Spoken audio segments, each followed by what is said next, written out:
Hi guys, welcome back to another video.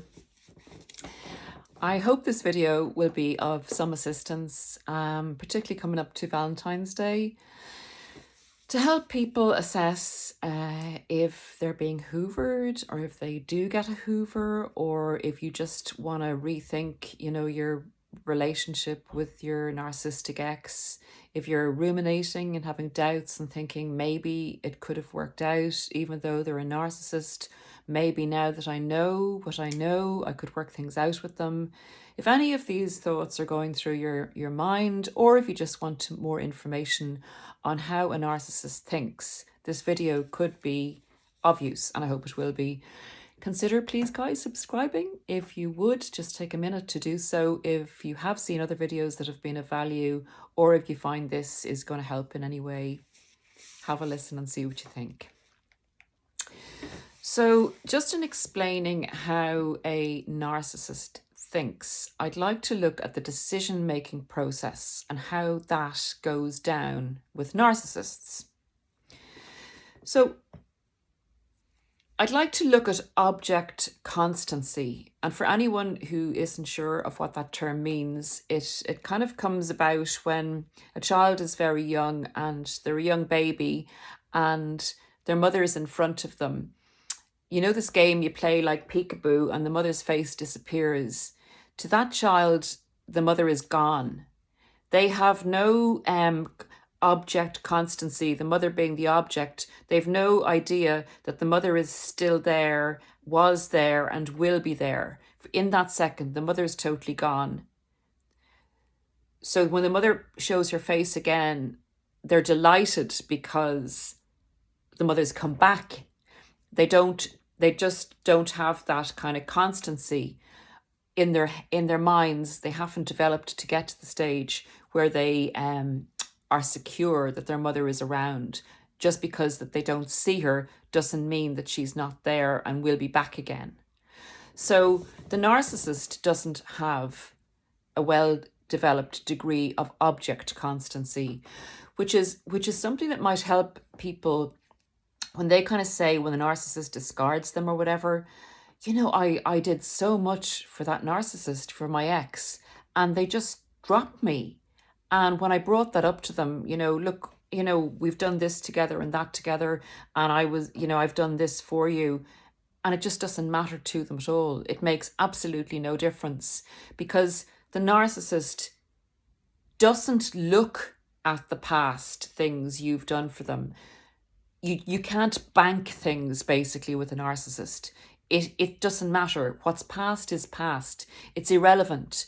You don't kind of get money in the bank for the love that you've given the narcissist. What they look for is what they can see straight ahead of them in that moment. So it's their lack of object constancy that they bring from childhood into adulthood in a kind of an adult setting. Neither do they look to the future. They just look at the picture that's presented in that moment in time to them. And they also make decisions on their feelings. So that's two things: what they see ahead of them and what they feel, or how they make decisions. So, of course, their power, control, and supply come into play as well, but they're two of the main pillars of their decision-making process.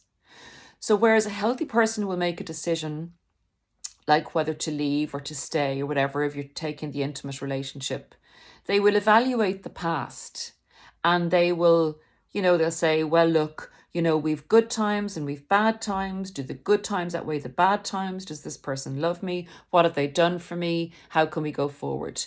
Then they look at the future and think, if I stayed with this person, could we improve things? Could we work towards something? How can I see the future with them? Narcissists don't do this. So if you're thinking, will I get back with the narcissist? The narcissist is telling me it's all going to be great in the future and I've changed, and, what happened in the past now is irrelevant, and I can promise you a solid future. They can only promise you, they're in survival mode. They can only promise you what they're promising you in that moment. There is no constancy with them. There is no commitment to commitment. The only thing they're committed to is themselves and what they see in front of them. And if they see, they're like children, if they see something, if they see a new game they want or a new toy they want, their focus is on that. And they're not thinking, well, all my other toys, all my other toys over there have any value. Those toys over there are irrelevant. It's the new toy that they want. And it's the same with the narcissist when they're looking at a new human being. It's the same. What will that new toy or new game or that new human being provide for me? And the other toys weren't make me feeling very good, and they made me feel bored, and some of them were broken, and this new toy looks like it's really going to make me feel great and I'm really going to enjoy myself with it. And they hop on the new toy. And it doesn't matter that somebody may be going to take all their old toys out of the room and they'll never see them again. It's the new toy they're focused on. That's what they feel, and that's what they see ahead of them, in front of them. They'll go from that new toy then to the next new toy, and so on and so on and so on. And the other thing that's very interesting in relation to narcissists making decisions is, this has been noted like with different people that are in powerful positions or bosses in organizations. They may have a good few different advisors, and a person will come to them with one idea, the next person will come with another idea, but it's the last person that gets to speak to them is the idea that stays in their head that they go for. It's a really, really dangerous process when you have a boss or a politician or someone in power that they kind of say, well, the last man in there is going to get what he wants because that's what the person ahead of them, who's the narcissist, in that moment, oh yeah, that's a great idea. We'll go for that. That's great. But 2 minutes ago, they've heard another idea from someone else and it's been the same reaction, but it's been replaced by the new idea. And that's what you're dealing with a narcissist. And I don't know, guys, but what I found dealing with a narcissist was they would leave the house on a day. They'd go and speak to maybe one of their what I call constant supplies, one of their lifetime supplies, probably a family member, could be a parent, could be a sibling, could be a long-term friend, but someone that's always there for them, that they always go back to and they always mull things over with. If that person says something opposite to what they were thinking and they'd agreed with you when they left the house, that influence is huge over the narcissist.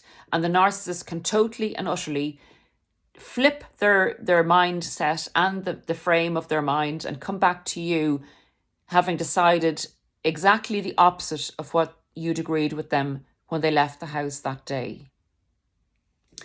So that's two kind of major aspects in their decision-making process. One is they've no object constancy. Two is they're highly easily influenced by the latest idea that somebody's put in their head. The third thing is they have magical thinking. So they take a huge amount of risk, and besides the fact that they're easily influenced, they can make really bad decisions and leave a really good situation. So like they can make good decisions as well. They chose you. That was a good decision. They might have made a good decision on a house purchase. They do make good decisions, but they mess them up double, twofold by making a bad decision, by say selling the house too quickly because they want to move, by leaving a good relationship too quickly because at that moment they're not feeling great and there's something shinier ahead of them. They do not look backwards and they don't look forwards. They look in front of them. They can also, which is really dangerous, they can also be very heavily and easily influenced by another narcissist. Narcissists know well how to influence empathic people. They run with our emotions and they manipulate our emotions, and that's their modus operandi with empathic people. But other narcissists know narcissists to a T. But they can pull the wool over the other narcissist's eyes if they are looking for something from that person, because they know that they're not an empath. They know how to key into their narcissistic traits. What I found in this particular instance in my own circumstance was the narcissist's narcissistic ex was able to encourage the narcissist to, for instance, leave our relationship, and also convince the narcissist that that was for his own good and that she loved him and that she wanted the best for him. Whereas instead, she had a relationship. I think I've gone over this before, but I'm just trying to show you how one narcissist can manipulate the other, and the narcissist's decision-making process can easily be manipulated by another narcissist in particular that knows them. And this narcissist, the ex's ex, was going to be still fine in her new marriage and with her house, and she was secure. But this narcissist, believing that she had his best interests at heart, left a good situation and is now in a very bad situation because of his decision to listen to his narcissistic ex. And narcissists, because they can't admit that they've made a mistake, will then reframe a bad decision that they've made into trying to make it either your fault or trying to make it into a good decision. They'll try and get out of that situation that they're in by hopping on to another person or into another situation, but without analysing the fact or learning from the decisions and mistakes that they make. So there's no introspection, there's no retrospection, there's no decision-making process, there's no post-decision-making analysis of, I shouldn't do that again, that was a bad decision and I have to learn from that. Instead of making it a bad decision, they make it okay, and they go forward and probably repeat that decision again and again and again. As we know, they leave relationship after relationship after relationship, or if they stay in a long-term relationship, they're making other bad decisions and they're cheating in the meantime. So a narcissist is highly unstable. Even though they can have a huge degree of intelligence, they don't use that intelligence in relation to the learning process of their life decisions or an analysis of what they're leaving behind and what they're going to. Now, there are exceptions to this where they actually have time to think and have time to evaluate a few different options they may have in relation to maybe getting into, say, 1, 2, or 3 different relationships and choosing what's best for them at the time. But again, they don't look at the picture way ahead. Or if they do, they assess it with the situation that they see in front of them. And it's the now situation that's attractive for them, not necessarily what could come or what might come. Although it does feature, it's not the overriding element for them to make this decision. So guys, if narcissists make bad decisions a lot of the time, how do we know how they end up? Or do we actually get to see the result of all those bad decisions? Well, a result of all those bad decisions is that a lot of people get hurt badly during the narcissist's lifetime. They can end up being alienated from their children. Their children don't want to have a relationship with them in particular. Children may never want to see or talk to them again. They may have bad relationships with their family of origin, because the family of origin gets so fed up with all the shenanigans, the toing and froing, the drama, the picking up the pieces that the narcissist makes along the way. They may have to move locality because people are copping onto them and not believing in the false mask anymore. They may end up homeless, living with an aging parent. It doesn't always work out like this. They can get lucky. They can, if they don't totally lose everything and they get lucky and they come across someone who's empathic, who is willing to help them. But oftentimes they'll get into a situation like that where they've fallen on their feet, they're getting older, and they will mess that situation up as well. It's not a happy existence for a narcissist to not be able to benefit from object constancy, to not be able to benefit from a growth process where they can commit to a situation and enjoy the benefits of doing that, because they find that boring and their feelings, they always want more. They can never be actually happy with what they have.